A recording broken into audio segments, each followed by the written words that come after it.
बेहतरीन revision podcast में, जहां पर एनसीईआरटी की हर एक लाइन आपके लिए कर दी जाएगी डिकोड। जैसे 5174 जो कि एक वायरस है, बैक्टीरियोफाज है। डीएनए होता है सिंगल स्ट्रैंडेड सर्कुलर, जिसमें प्रेजेंट होते हैं 5386 न्यूक्लियोटाइड्स। इन 1869 फ्रेडरिक मिशर ने बताया कि डीएनए एक एसिडिक सब्सटेंस है और वो न्यूक्लियस के अंदर पाया जाता है। अब कुछ डेटा की बात कर लेते हैं।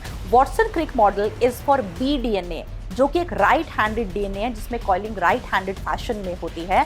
दो स्ट्रैंड्स के बीच का जो डिस्टेंस होता है, यानी कि जो हेलिकल डायामीटर होता है, दैट इज 2 नैनोमीटर। हेलो बच्चा पार्टी, दिस इज अर्चना राठी और मैं स्वागत करती हूँ आपका भारत के एकमात्र बेहतरीन रिवीजन पॉडकास्ट में, जहां पर एनसीईआरटी की हर एक लाइन आपके लिए कर दी जाएगी डिकोड। तो आज हम कौन सा चैप्टर कवर करेंगे? हम करेंगे मॉलिक्यूलर बेसिस ऑफ इनहेरिटेंस, जिसको हम 2 पार्ट्स में कवर करेंगे।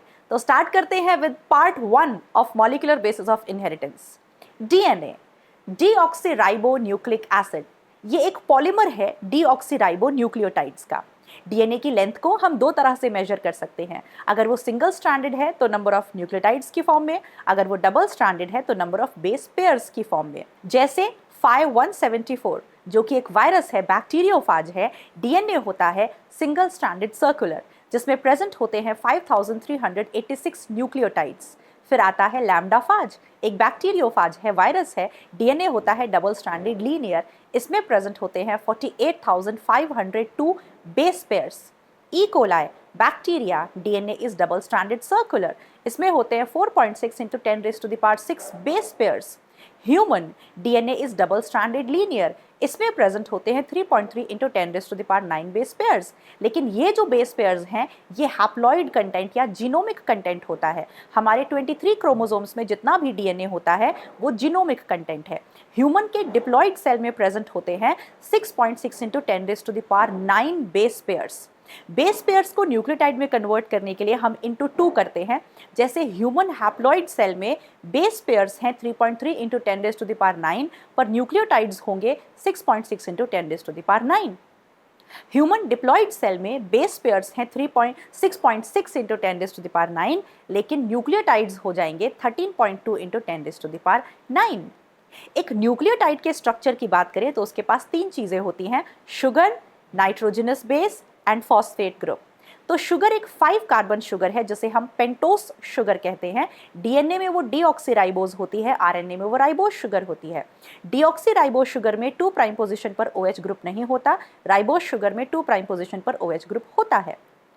अब ये जो शुगर है, इसके 1 प्राइम कार्बन से जुड़ा होता है nitrogenous base with the help of N glycosidic linkage, और ये नाइट्रोजनस बेस हो सकते हैं प्यूरिन्स और पिरिमिडीन्स। प्यूरिन्स होते हैं एडेनिन गुआनिन, पिरिमिडीन्स होते हैं cytosine thymine. In case of RNA it is uracil. अब थाइमिन को हम 5 मिथाइल यूरेसिल भी कह सकते हैं। शुगर के 1 प्राइम एंड पर, 1 प्राइम कार्बन पर प्रेजेंट होता है फॉस्फेट ग्रुप, जो कि फॉस्फोएस्टर लिंकेज से कनेक्टेड होता है। 2 डिफरेंट न्यूक्लियोटाइड्स को जोड़ने के लिए पिक्चर में आता है फॉस्फोडाइएस्टर बॉन्ड। पहले न्यूक्लियोटाइड की शुगर के 3 प्राइम OH ग्रुप से और दूसरे न्यूक्लियोटाइड के 5 प्राइम फॉस्फेट ग्रुप के बीच में प्रेजेंट होता है फॉस्फोडाइएस्टर बॉन्ड, जिसकी पोलैरिटी 3 प्राइम टू 5 प्राइम होती है। अगर आपका डीएनए सिंगल स्ट्रैंडेड है तो फॉस्फोडाइएस्टर बॉन्ड निकालने का फॉर्मूला होता है नंबर ऑफ न्यूक्लियोटाइड्स -1, लेकिन अगर डबल स्ट्रैंडेड है तो नंबर ऑफ न्यूक्लियोटाइड्स -2। लेकिन ध्यान रहे कि इस फॉर्मूले में न्यूक्लियोटाइड्स मेंशन्ड है, बेस पेयर्स नहीं। अगर बेस पेयर्स हैं तो आप पहले उसे न्यूक्लियोटाइड्स में कन्वर्ट करेंगे and then you will calculate phosphodiester bonds. In 1869 Friedrich Miescher ने बताया कि डीएनए एक एसिडिक सब्सटेंस है और वो न्यूक्लियस के अंदर पाया जाता है। डीएनए के स्ट्रक्चर को इलुसिडेट करने के लिए अरविंद चारगाफ साहब ने काम किया, जो कि डीएनए की बेस कॉम्पोजिशन स्टडीज पर काम कर रहे थे। उन्होंने बताया कि डीएनए में जितने प्यूरिन्स होते हैं उतने ही पिरिमिडीन्स होते हैं, यानी कि A+G = C+T, यानी कि A+G/C+T का रेशो हर एक स्पीशीज में 1 के बराबर आता है, कांस्टेंट होता है।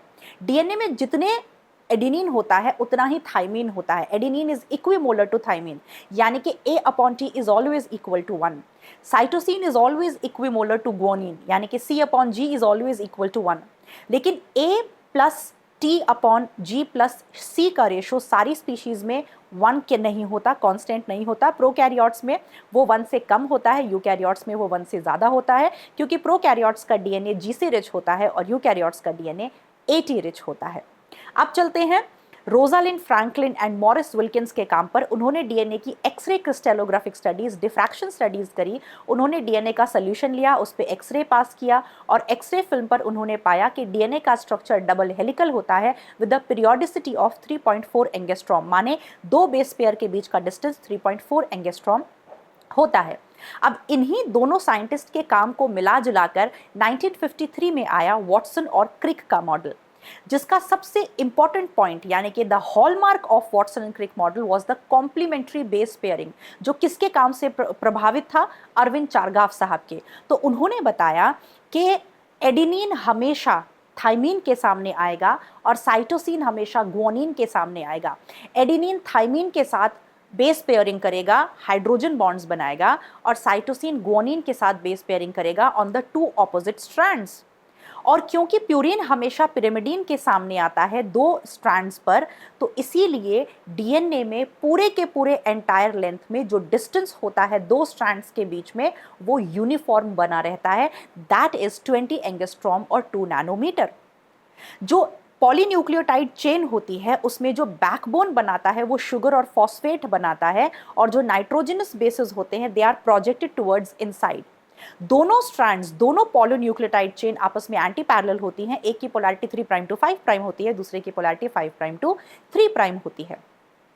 डीएनए के डबल हेलिकल स्ट्रक्चर को स्टेबिलिटी देने के लिए दो चीजें होती हैं। पहला, hydrogen bond between the two strands, and second, the plane of one base pair stacks over the plane of other base pair. सारे बेस पेयर का प्लेन जो है वो सेम रहता है। अब कुछ डेटा की बात कर लेते हैं। Watson Crick model is for B DNA, जो कि एक राइट हैंडेड डीएनए है जिसमें कॉइलिंग राइट हैंडेड फैशन में होती है, और यहाँ पर जो एक सिंगल टर्न होता है, एक कंप्लीट टर्न होता है, उसको हम वन हेलिक्स या वन पिच कहते हैं। उसमें 10 बेस पेयर होते हैं और उस पूरे हेलिक्स की जो लेंथ होती है वो 3.4 नैनोमीटर होती है, और दो बेस पेयर के बीच का जो डिस्टेंस होता है वो 0.34 नैनोमीटर होता है। दो स्ट्रैंड्स के बीच का जो डिस्टेंस होता है यानी कि जो हेलिकल डायामीटर होता है दैट इज 2 नैनोमीटर। अब चलते हैं सेंट्रल डॉगमा थ्योरी पर, जो दी थी फ्रांसिस क्रिक ने। उन्होंने बताया there is a flow of information. DNA से इंफॉर्मेशन आरएनए को ट्रांसफर की जाती है बाय ट्रांसक्रिप्शन, और आरएनए से इंफॉर्मेशन प्रोटीन को ट्रांसफर की जाती है बाय ट्रांसलेशन, और डीएनए से डीएनए बनने के फॉर्मेशन को हम रेप्लिकेशन कहते हैं। एक होता है रिवर्स सेंट्रल डॉगमा, जो कि कुछ वायरसेस में देखने को मिलता है, जैसे कि रेट्रोवायरसेस, एचआईवी वायरस, जहां पर उनके पास रिवर्स ट्रांसक्रिप्टेस एंजाइम होने के कारण आरएनए से डीएनए भी बन जाता है। अब बात करते हैं पैकेजिंग ऑफ डीएनए की। पहले प्रोकैरियोट्स में बात करते हैं। ई कोलाई का जो डीएनए है दैट इज 1.36 मिलीमीटर लॉन्ग, और वो न्यूक्लियस के अंदर बंद नहीं होता, वो साइटोप्लाज्म में ही पड़े रहता है, लेकिन वहां भी कॉइलिंग होती है जो कि कुछ प्रोटीन्स की मदद से होती है, और साइटोप्लाज्म के उस हिस्से को हम कहते हैं न्यूक्लियोइड। अब बैक्टीरिया में डीएनए की कॉइलिंग के लिए हिस्टोन प्रोटीन्स नहीं होते हैं, वहां पर दूसरे तरह के प्रोटीन्स होते हैं जिन्हें हम पॉलीअमाइंस कहते हैं। वो पॉजिटिवली चार्ज्ड होते हैं और नेचर में बेसिक होते हैं। अब डीएनए पैकेजिंग की बात करते हैं यूकैरियोट्स में, जो कि काफी कॉम्प्लिकेटेड है, क्योंकि एक ह्यूमन डिप्लॉयड सेल में 6.6 × 10⁻⁹ बेस पेयर्स होते हैं, और अगर हम इसको 0.34 नैनोमीटर से मल्टीप्लाई करेंगे, जो कि दो बेस पेयर के बीच का डिस्टेंस होता है, तो हमारे डीएनए की लेंथ आती है 2.2 मीटर, और न्यूक्लियस का जो डायमेंशन होता है वो 10⁻⁻⁻6 मीटर के ऑर्डर का होता है। तो इतने छोटे न्यूक्लियस के अंदर 2.2 मीटर लॉन्ग डीएनए को एडजस्ट करने के लिए we need high level of packaging, जहां पर पिक्चर में आते हैं histone proteins. Histone proteins positively charged होते हैं, बेसिक प्रोटीन्स होते हैं, उसमें लाइसिन और आर्जिनिन ज़्यादा मात्रा में पाया जाता है, और ये 5 तरह के होते हैं: H1, H2A, H2B, H3 और H4। ये सारे के सारे हिस्टोन्स मिलकर H1 को छोड़कर दो मॉलिक्यूल H2A के, दो H2B के, दो H3 के, दो H4 के, यानी कि टोटल 8 मॉलिक्यूल मिलकर एक सर्कुलर राउंड स्फेरिकल स्ट्रक्चर बनाते हैं, जिसे हम हिस्टोन ऑक्टामर कहते हैं। इस हिस्टोन ऑक्टामर के ऊपर जब हम डीएनए को रैप करना शुरू कर देते हैं तो फिर हम उसे कहने लगते हैं न्यूक्लियोसोम। तो एक हिस्टोन ऑक्टामर के ऊपर कितना डीएनए रैप हो सकता है? 200 बेस पेयर। और जो ये रैप्ड डीएनए है, इसको पकड़ने के लिए क्लैंप की तरह काम करता है H1 हिस्टोन। तो पूरे डीएनए पर बहुत सारे न्यूक्लियोसोम्स प्रेजेंट होते हैं, और जब हम इन न्यूक्लियोसोम को इलेक्ट्रॉन माइक्रोस्कोप में देखते हैं तो ऐसा लगता है they are beads on string. धीरे धीरे ये न्यूक्लियोसोम और कंडेंस होते हैं and they form chromatin. Chromatin और ज़्यादा कंडेंस्ड होता है, इट फॉर्म्स क्रोमैटिड, और अल्टीमेटली एक डिवाइडिंग सेल में मेटाफेज पर जाकर हमें सबसे कंडेंस्ड वर्जन मिलता है डीएनए का, जिसे हम कहते हैं क्रोमोसोम, जिसके पास 2 क्रोमैटिड्स होते हैं, सेंट्रोमियर होता है और काइनेटो कोर होता है। जब हम हाई लेवल ऑफ पैकेजिंग की बात करते हैं तो वहां पर पिक्चर में नॉन हिस्टोन क्रोमोसोमल प्रोटीन्स आ जाते हैं, जो कि नेचर में एसिडिक होते हैं। क्रोमैटिन मटेरियल जो होता है उसमें क्या क्या प्रेजेंट होता है? Mostly it has histone proteins and DNA, but it has traces of RNA and traces of some minerals like magnesium and calcium. Chromatin भी 2 तरह का होता है, हेटेरोक्रोमैटिन एंड यूक्रोमैटिन। पैकेजिंग होते हुए ऐसे हिस्से जो बहुत डेंसली पैक हो जाते हैं, डार्कली स्टेन्ड होते हैं और एक्सप्रेस नहीं कर सकते, उनके ऊपर आरएनए नहीं बनता, उनको हम हेटेरोक्रोमैटिन कहते हैं।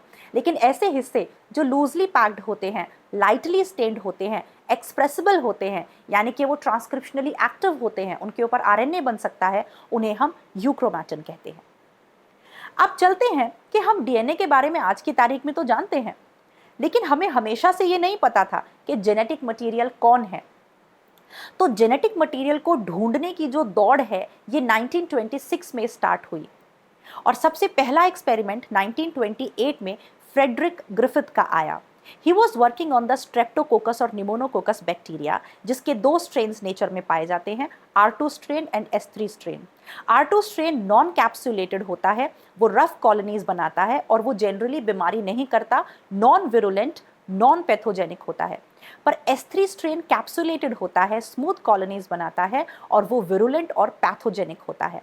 तो अपने एक्सपेरिमेंट में उन्होंने एक चुईया को पकड़ा और उस चुईया में पहले R2 स्ट्रेन को इंजेक्ट कर दिया, तो चुईया मस्त खेल रही थी।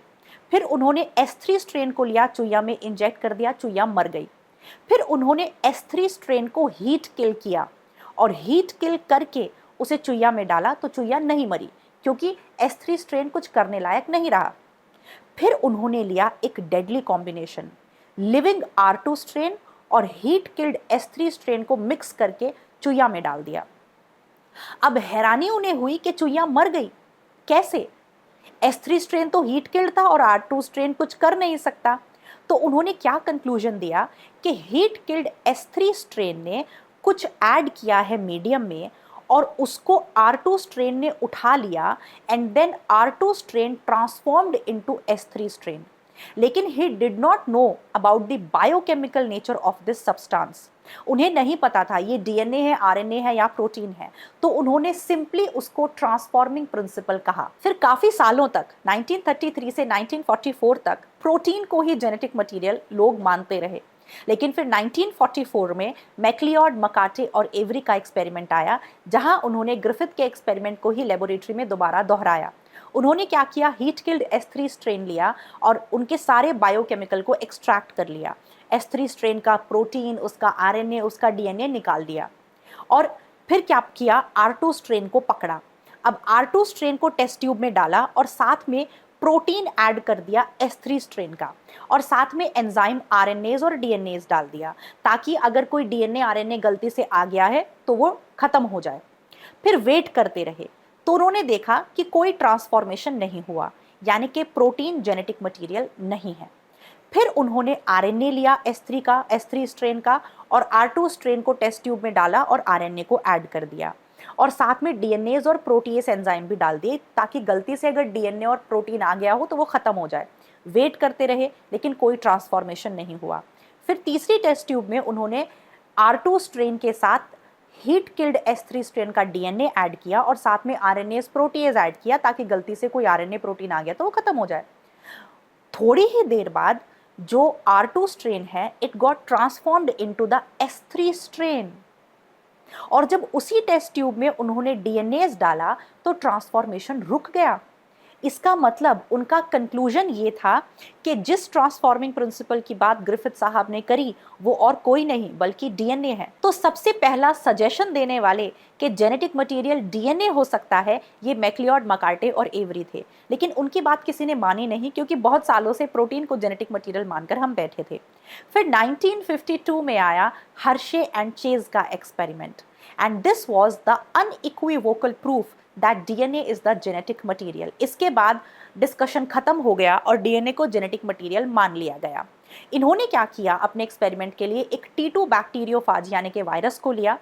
अब दो तरह के वायरस उन्होंने बनाए। एक वायरस को इन्होंने सल्फर के साथ रेडियो एक्टिवली लेबल किया। एक वायरस के पास दो ही चीजें होती हैं, प्रोटीन कोड और डीएनए। इसका जो प्रोटीन कोड था उसमें जो सल्फर प्रेजेंट था उसमें S35 वाला सल्फर डाला गया, यानी कि रेडियो एक्टिव सल्फर डाला गया, और दूसरे वायरस के डीएनए में P32 यानी कि रेडियो एक्टिव फॉस्फोरस डाला गया। तो इस तरह से दो तरह के वायरस बन गए, एक जिसका protein code radio actively labelled था विद S35 और दूसरा जिसका डीएनए रेडियो एक्टिवली लेबल्ड था विद P32। दो एक्सपेरिमेंटल सेटअप लगाए। पहले एक्सपेरिमेंटल सेटअप में उन्होंने S35 वाले वायरस को ई कोलाई पर इन्फेक्ट होने दिया। अब इनका जो एक्सपेरिमेंट था उसको हम 3 पार्ट्स में डिवाइड करते हैं, इन्फेक्शन, ब्लेंडिंग, सेंट्रीफ्यूगेशन। इन्फेक्शन में वायरस बैक्टीरिया को इन्फेक्ट करता है, फिर ब्लेंडिंग में हम बहुत ज़ोर से उस सेटअप को शेक करते हैं ताकि वायरस का वो हिस्सा जो ई कोलाई के अंदर नहीं गया है वो ई कोलाई से डिटैच हो जाए, अलग हो जाए। फिर हम इस पूरे सेटअप को टेस्ट ट्यूब में डालकर सेंट्रीफ्यूज करते हैं, तेज़ी से घुमाते हैं। तो जो भारी हिस्सा होता है यानी कि ई कोलाई, और ई कोलाई के अंदर वायरस का जो हिस्सा आ चुका है वो नीचे प्रेसिपिटेट बना लेता है, और वायरस का वो हिस्सा जो ई कोलाई के अंदर नहीं गया है वो ऊपर सुपरनेटेंट में तैरता रहता है। अब रेडियो एक्टिव लेबलिंग हम क्यों करते हैं? जब हम किसी रेडियो एक्टिव सब्सटेंस पर एक्सरे एक्सपोज करते हैं तो वो अपने आप चमकता है, फ्लोरोसेंस दिखाता है। तो अल्टीमेटली जब सेंट्रीफ्यूगेशन किया गया तो देखा गया कि जब S35 वाले वायरस से इन्फेक्शन करवाया गया है तो जो फ्लोरोसेंस है वो सुपरनेटेंट में दिखाई दे रही है, प्रेसिपिटेट में नहीं।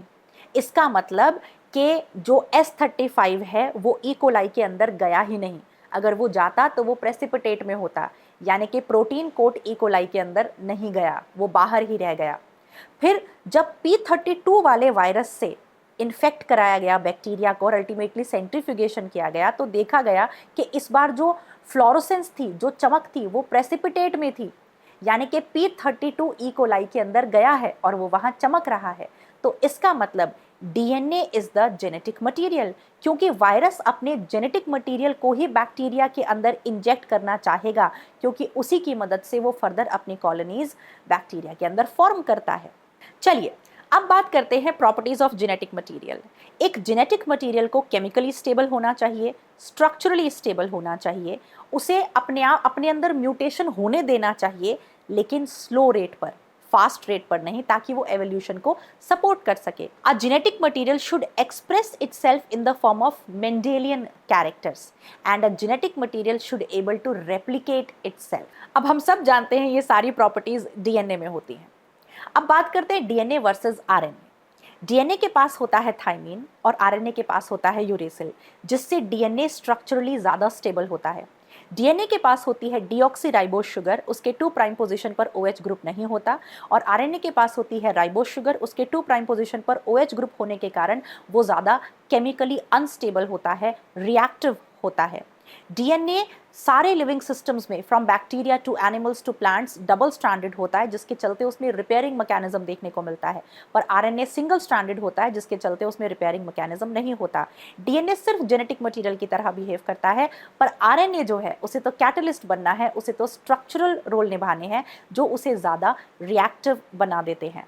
अब बात करते हैं आरएनए वर्ल्ड की। अर्थ पर सबसे पहला जो जेनेटिक मटेरियल था दैट वाज आरएनए, लेकिन उसे मल्टी टैलेंटेड होना है, उसे कैटलिस्ट भी बनना है, उसे एंजाइम्स की तरह भी बिहेव करना है, उसे स्ट्रक्चरल रोल भी निभाना है, उसे आरआरएनए की फॉर्म में राइबोसोम भी बनाना है, उसको बहुत सारे मेटाबॉलिज्म को कंट्रोल भी करना है, स्प्लाइसिंग में भी पार्टिसिपेट करना है। तो भगवान ने कहा रहने दो भैया, तुम रहने दो। तो ये सारी चीजें करते करते जो आरएनए है वो बहुत केमिकली अनस्टेबल हो गया। तो धीरे धीरे डीएनए आरएनए से ही इवॉल्व हुआ और डीएनए ने आरएनए की गद्दी छीन ली। Now DNA is the genetic material. So, DNA is responsible for the storage of genetic information, but RNA is responsible for the transmission of genetic information.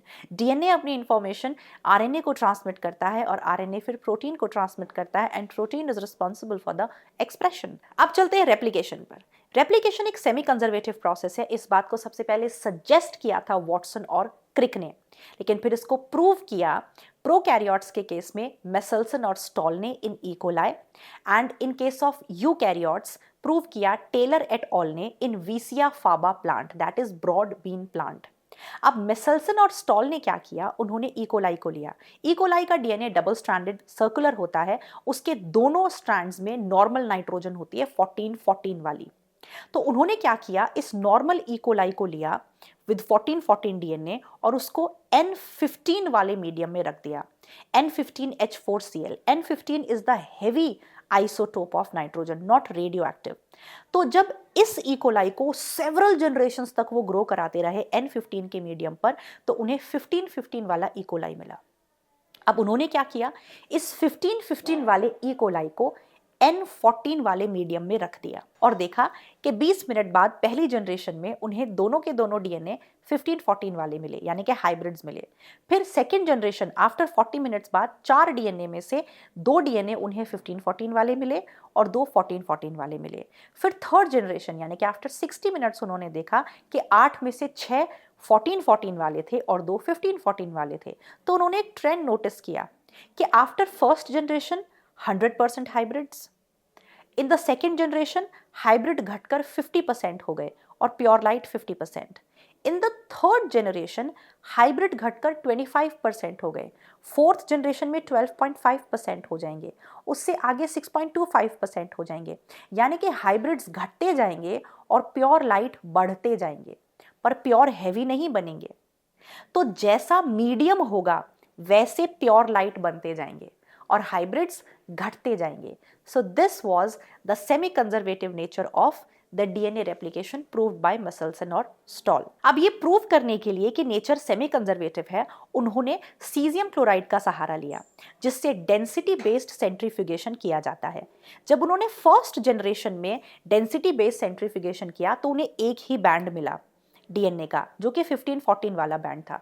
Second generation वाले DNA molecules के साथ जब density based centrifugation किया तो उन्हें 2 bands मिले. एक 15-14 वाला डीएनए का बैंड अलग, 14-14 वाले डीएनए का बैंड अलग. तीसरी जनरेशन में भी 2 बैंड्स मिले. तो ये 2 बैंड्स का मिलना इस बात को प्रूव करता है कि डीएनए रेप्लिकेशन सेमी कंजर्वेटिव है. अगर वो फुली कंजर्वेटिव होता तो उन्हें एक ही डीएनए का बैंड हर जनरेशन में दिखाई देता.